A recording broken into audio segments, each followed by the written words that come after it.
I was first introduced to gaming by playing Tetris on the NES. It was in my sister's room. I used to go in there after school, play Tetris. She and I would play Super Mario Brothers together on the weekend.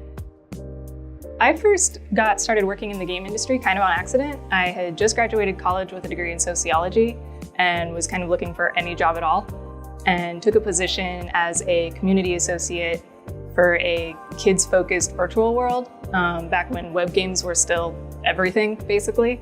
And I kept putting bug reports in my end-of-day reports.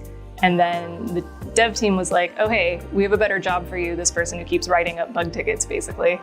So I started working full-time in QA, ended up leading that team, realized that I kind of wanted more control over the process, and started looking into design work, project management work. I got a lot of really great encouragement from 2 of the other women on the development team at that job, and now, have come up through design and into production. I'm currently working as the senior producer on Harry Potter Hogwarts Mystery. I'm running about a 60-person development team on this narrative adventure game. My day-to-day pretty much includes steering the ship. I'm coordinating people across all departments, including, marketing and our 2 licensing partners for the title, and just making sure everyone is on the same page, moving in the same direction all the time. We have an extremely passionate player base that's super excited for the stuff we're putting out, and we're able to take everything that they say about it and kind of integrate it into our design process and what we're doing, and it's just really, really exciting.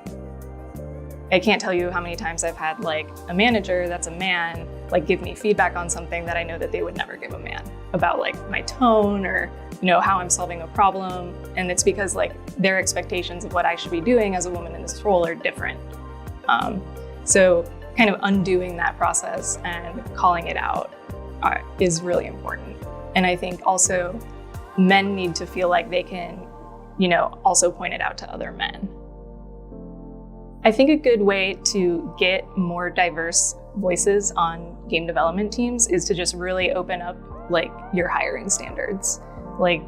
People don't need to have a background in games to be good at making games. You could be hiring people from all walks of life to be doing this job. They just need to like games. We don't have enough women making games, especially in leadership, especially on the tech side. So there's a lot of room for improvement there. We need to close the gap between the people that are making games and the people that are playing them. And that includes not just women, but people with disabilities, people of different races, all sorts of breadth of experience. All of that needs to be thought about when we're building game teams. I'm really fortunate right now that I'm working on a team of about 50 people, and most of our department leads happen to be women, which is pretty unheard of in the games industry. We've got head of engineering is a woman, one of our art directors is a woman, design lead is a woman, narrative lead is a woman. We have this incredibly unique, woman-driven team, and also a very near 50-50 split of women and men on the team. I think it's important to have a 50-50 split, or at least close, in game creation, because it mirrors your audience. It's really important that the people making the game are similar to the people playing the game. Otherwise, you get this mismatch of people feeling like they're not represented, this game isn't for me, all of this kind of stuff. And it's really easy to eliminate that by just having your game makers match your audience. My advice to women looking to get into this industry is that entry points are wide open. This industry is growing so fast, people are making so many different games for so many different people. You don't need to go to college and study how to make games to get into this industry. All you need to do is play games, figure out what you like about them, and then show up to an interview and talk about how passionate you are about making games, and someone will give you a shot.